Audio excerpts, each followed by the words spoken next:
Assalamualaikum warahmatullahi wabarakatuh. Saya akan menjelaskan tentang linguistik umum dan tokohnya. Linguistik atau ilmu bahasa adalah ilmu yang mempelajari tentang bahasa, bergantung pada sudut pandang dan pendekatan seorang peneliti. Seringkali digolongkan ke dalam ilmu kognitif, psikologi, dan antropologi. Ada tiga aspek luas penelitian yang meliputi bentuk bahasa, makna bahasa, dan bahasa dalam konteks.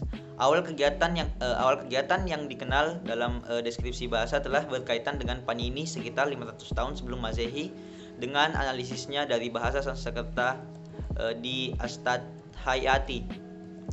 Salah satu tokoh linguistik yaitu Noam Chomsky.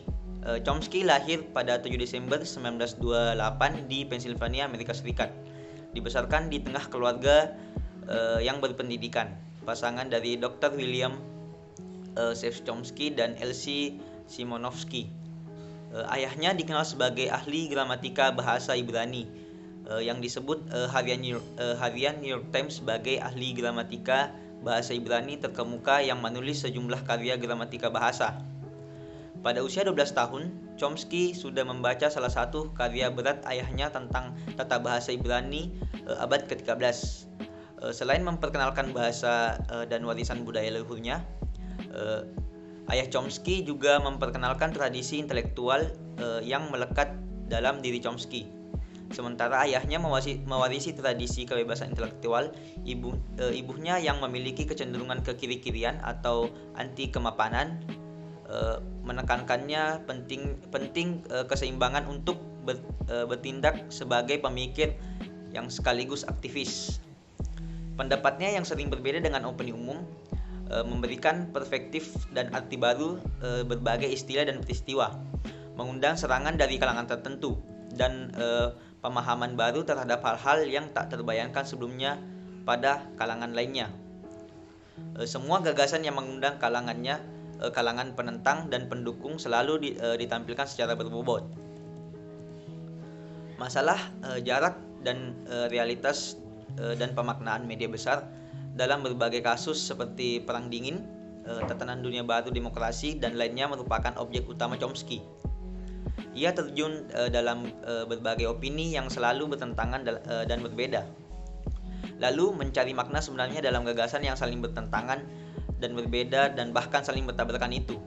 Menurut guru besar bahasa linguistik MIT ini, pandangan monolitik media-media besar yang tampil secara konsisten harus dicurigai sebagai upaya mempertahankan status quo yang ada.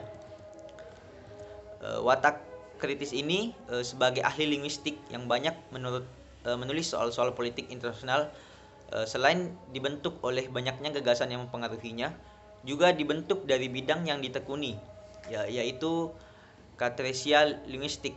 Menurut Chomsky, sekali ia menerima perspektif Cartesian dalam bahasa, pada tahap berikutnya ia harus mendukung hak alami manusia dan melawan segala bentuk macam yang menindas manusia. Keterlibatannya dalam aktivisme politik merembet tidak cuma sebatas menulis artikel. Ia pun mengirim petisi dan memprotes berbagai kebijakan luar negeri Amerika Serikat yang dianggap menindas negara lain. Kutipannya, "Saya menyadari bahwa mengirim petisi, menyumbang uang, dan mengadakan pertemuan itu tidak cukup.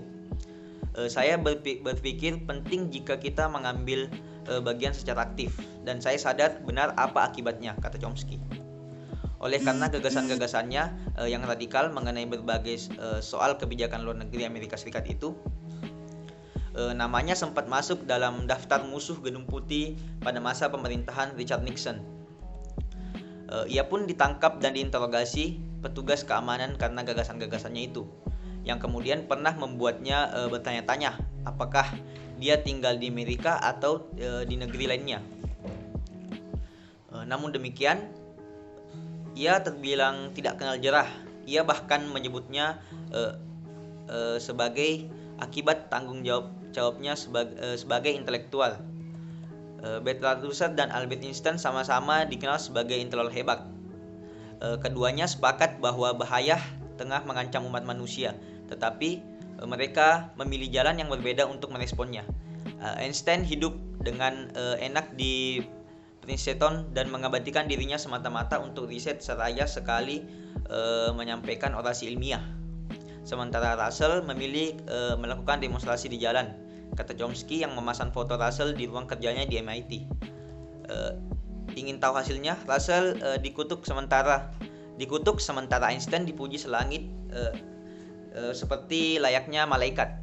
Apakah itu semua mengejutkan kita? Tentu tidak, kata Chomsky yang sadar benar akibat dari pilihannya.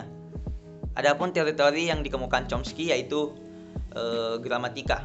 Gramatika adalah sebuah model atau deskripsi sistematik dari segala kemampuan linguistik seorang penutur sejati, sebuah bahasa yang memungkinkan dirinya berbicara dan memahami bahasa dengan fasih. Selanjutnya adalah gramatika bahasa adalah sebuah model dari kompetisi linguistik dari seorang penutur sejati yang fasih.